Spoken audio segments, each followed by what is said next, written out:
సభ్య సమాజమే తలదించుకునేలాగా తెలుగుదేశం నాయకులు అనుచిత వాక్యాలు చేస్తున్నారు మహిళల పైన. మా మహిళలందరము దీన్ని ఖండిస్తున్నాము. ఎందుకంటే మనం నిన్న చూసినట్లయితే నగిరి నియోజకవర్గంలో ఎమ్మెల్యేగా ఉన్న భానుప్రకాష్ గారు రోజా మేడం గారి పైన అనుచిత వాక్యాలు చేశారు.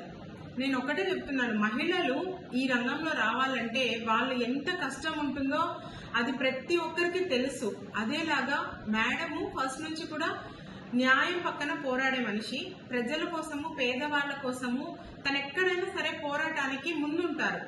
అదేలాగా ఎక్కడ అన్యాయం జరిగింది అని అంటే మేడం ఫస్ట్ ఉండి వాళ్ళకి న్యాయం జరిగేటట్లు చూసే మంచి మనిషి రోజా మేడం గారు.